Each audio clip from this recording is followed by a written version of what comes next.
You're not going to believe this wicket. Prasidh Krishna just bowled a delivery that's going to be replayed for years, absolutely shattered the middle stump, left everyone stunned, including the batter. But wait, let's back up. What's happening here isn't just another warm-up match, it's a window into India's test strategy, their bench strength, and how they're preparing for a series that could define their red ball future. Let me break this down. So, Sri Lanka XI starts day 3 needing to build a lead after India's declaration. First ball, Mohammad Siraj bowls a maiden. Then, BAM. Ravindu Rasantha gets plumb LBW first over. Wait, no, it's the 4.5 over. Siraj hits the pads, the umpire doesn't even hesitate.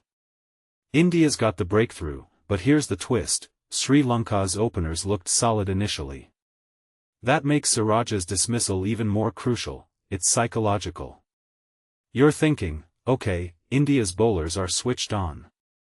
But then Prasidh Krishna does something that's just unreal. Pasindhu Soryabandra, Sri Lanka's young gun, tries to play a shot, but the ball doesn't even touch the bat. It just smashes the stumps. In my opinion, that's the kind of delivery that separates good bowlers from match winners. It's not just pace, it's precision with a side of intimidation. Now, let's zoom out. India's declaration at 357/6 was interesting. They left themselves 6 runs behind Sri Lanka's 363. A calculated risk? Absolutely.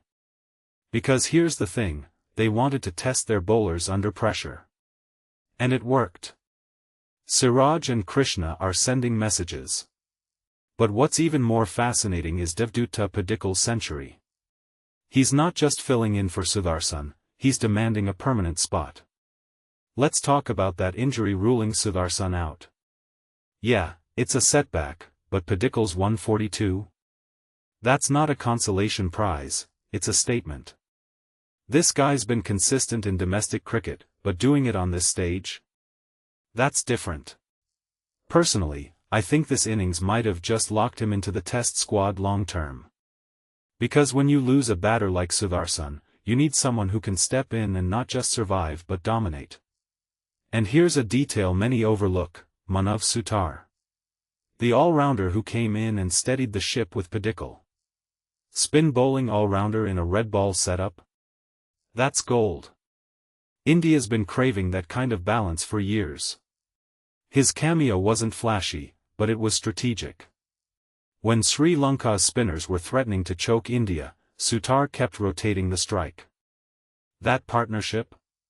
It wasn't just about runs, it was about morale. And then Gurnoor Brar hitting 4 sixes in 5 balls? That's the spice you want in a warm-up. It's not about the stats, it's about showing intent, keeping the bowlers honest. But let's get back to the bigger picture. Why does this match matter? Because India's experimenting. Aqib Nabi coming into the attack instead of Bumrah? That's a tactical curveball. They're testing depth, flexibility, and mental toughness. And Sri Lanka's response, 2 quick wickets, then a cautious rebuild, tells us they're not just here for the practice. They're competing. Which makes me wonder, how much of this warm-up strategy will carry over to the actual tests? Because if India's bowlers can keep this intensity, and if Padikkal's century translates to test form, Sri Lanka's got a real fight on their hands. So here's my takeaway, warm-up games are rarely glamorous, but this one's a masterclass in preparation. Prasidh Krishna's magic moment? It's a reminder that cricket's greatest thrills often come from moments you don't see coming. And for India, every dismissal, every century, every strategic tweak is a brick in the foundation for this series. What's your take?